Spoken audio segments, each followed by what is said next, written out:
So what am I supposed to do with this kid, right? Hey, you're gonna make a lot of money off it. Well,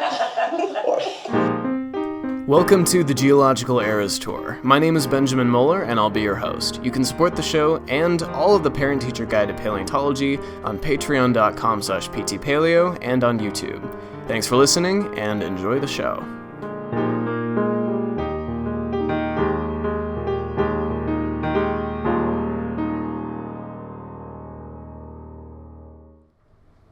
Epitaph 3, Mausoleum of Natural History.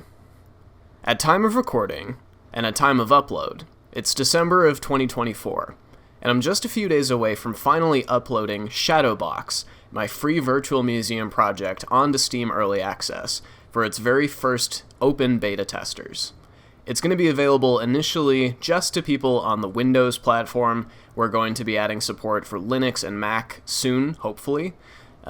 In case this wasn't obvious, I'm a paleontologist and not a software developer, and so this whole project has been really stretching my abilities and making me go outside of my lane to try to do things that I don't have a lot of formal training in, and it's been very enlightening and I've learned a ton.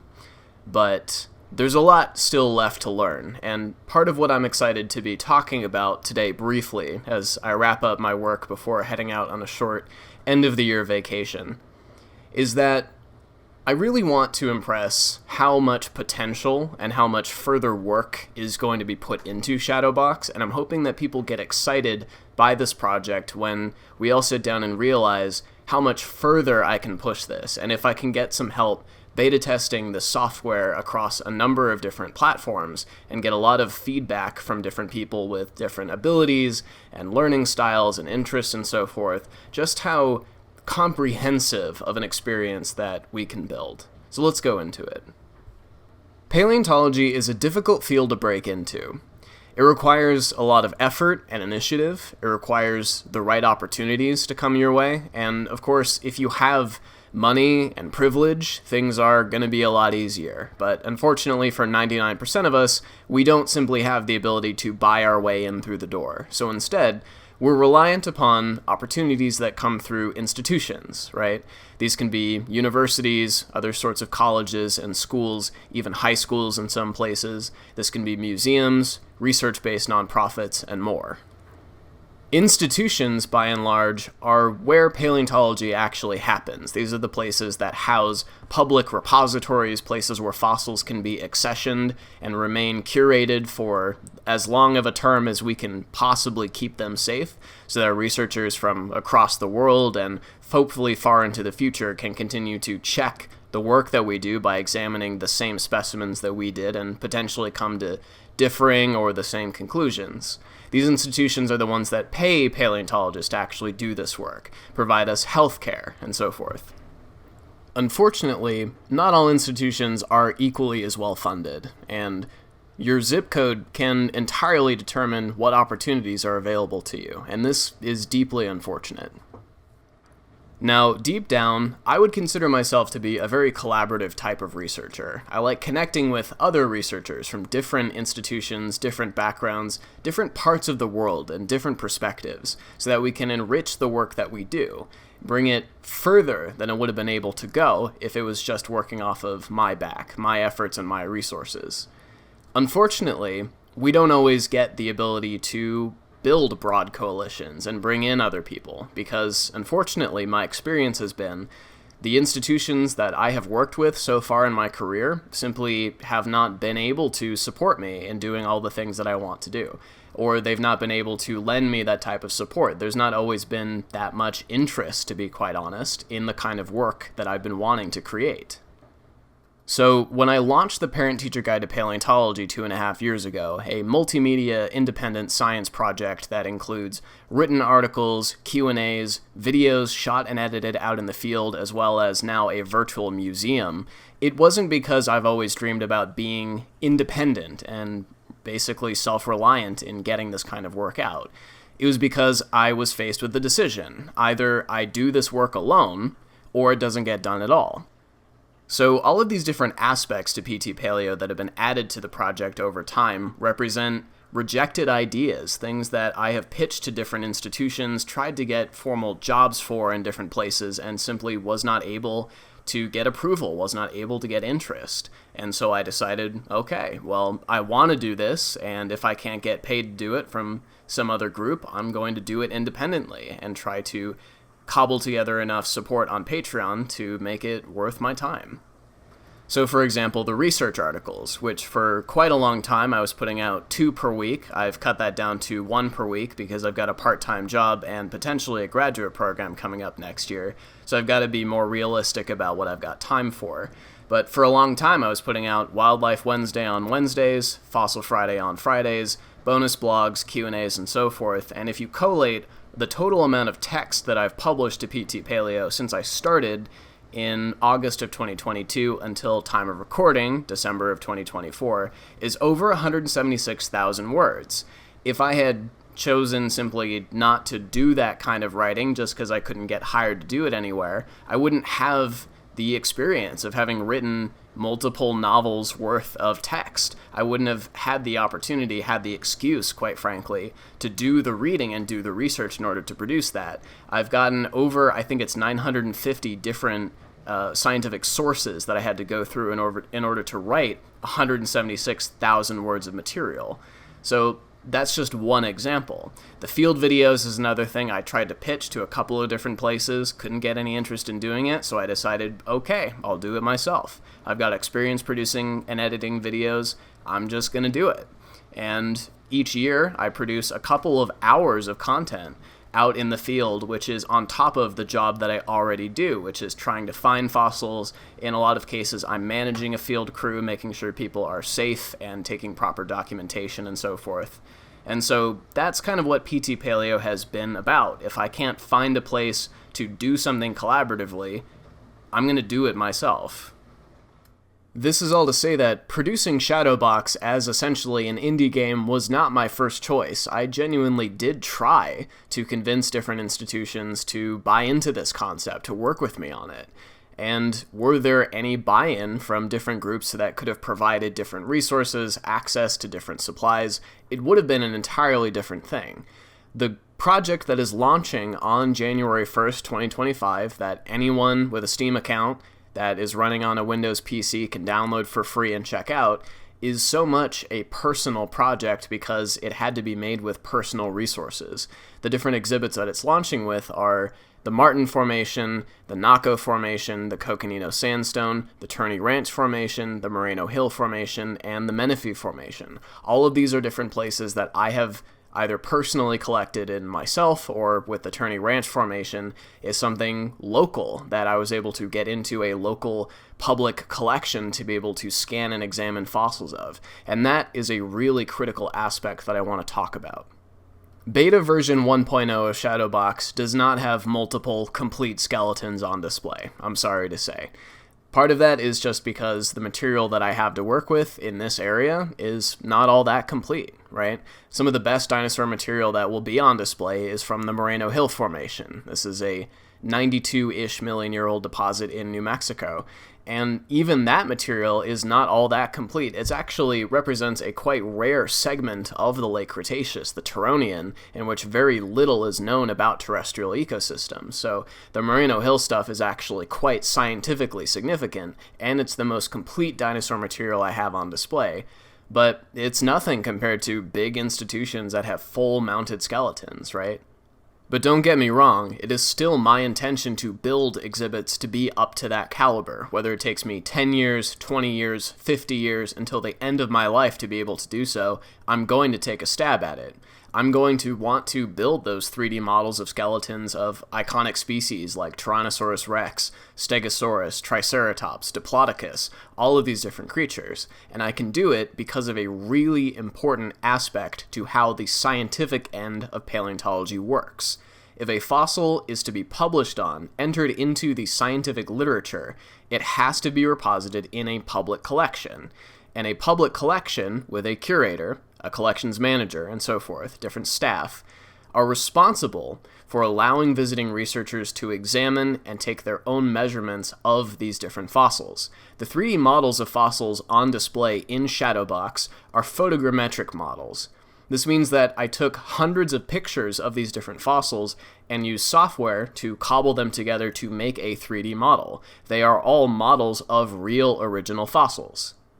So to start, while I was first cutting my teeth in creating these models and building Shadowbox and learning Unreal Engine, which is the game platform that Shadowbox is built off of, what I had available to use are things in my personal collection and things in public collections that are nearby.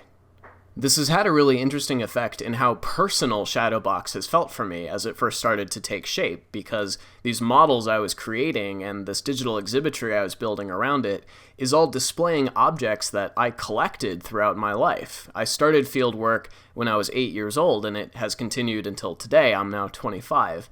And so I was scanning objects, digging them out of boxes in my childhood bedroom and putting them on display. Things that I remember picking up when I was 10 years old, and then 12 years old, and then 17 years old, and so forth. And it's created this almost eerie feeling for me sometimes where I feel like it's not really the fossils that's being put on display. It almost feels like it's me. It's my childhood that's being put on display in a way, which is eerie, but I've also been told from some of the early beta testers that it's kind of compelling. And of course, I have to make a choice in certain places whether I include the personal narrative and the personal backstory as to where this object came from and how it was discovered and who I was with and so forth. But sometimes I don't really feel like doing so. And in the development of Shadowbox over time, I'm going to feel out kind of how much I feel putting myself into this. But whether I choose to include those more personal narratives or not, what you're seeing in Shadowbox as it launches is extremely, extremely personal to me. And now today, as I start thinking about branching out and visiting different collections and different public institutions to scan, because, keep in mind, even if the institutions that are housing public collections don't want to collaborate on Shadowbox, public specimens are public specimens, and so there is still the expectation that I, as a qualified researcher, will be able to get in and create these models, and it will be my choice to share them publicly. And so as I start thinking about all these different collections to start traveling towards, it will continue to feel like a really personal thing. It will be a way to trace the journeys that I will take throughout the rest of my life, visiting collections and finding new places and going into entirely unknown systems to me and learning about the fossils there. I really have to emphasize that PT Paleo has been a huge excuse for me to just learn more about the stuff that I love learning about. And all of the information that I've typed up that has been available to my backers on Patreon and that I systematically unlock for everyone to enjoy, the whole point is that I wanted an excuse to accumulate knowledge and to create these things, and I want to be able to share it as freely as possible. And so one of the advantages to doing this as an independent project is that there is no one who has the ability to tell me, you cannot share this freely. You have to charge someone because we want a cut. I also have complete creative freedom in this project to build exhibits the way that I want. Now, I've volunteered in physical museums for quite a long time. I did an internship as well. And so I know a little bit, I know a lot, about how exhibits in a physical space are constructed. And a lot of what goes into picking what goes where and how physical space is designed has to do with protection. A lot of it is actually defensive architecture, trying to keep the different installations out of arm's reach of different guests, because unfortunately, people do come into museums and kind of wreck up the place. But in Shadowbox, you can't harm the fossils on display, right? They may be based on real objects, but if you stand on top of it and run around and slam your virtual body into it, you can't destroy it. And so Shadowbox allows me to put real objects in close proximity to you and let people get really close. And also, frankly, live out the fantasy that I think everybody has, whether you will admit it or not, of running down the back of a dinosaur, right? So I may not have a full skeleton assembled, but I do have a spine that you will be able to run up and down and jump across. I also have the ability to choose to prioritize accessibility in these spaces. Not all museums, unfortunately, are particularly concerned about making sure that museum spaces are fully accessible to not just different learning styles, but also different abilities and different needs. And a virtual space in general solves a lot of those problems, in that someone who isn't physically able or doesn't have the stamina to be walking for hours around a large physical space can simply sit at home and enjoy scrolling through different stuff at their leisure.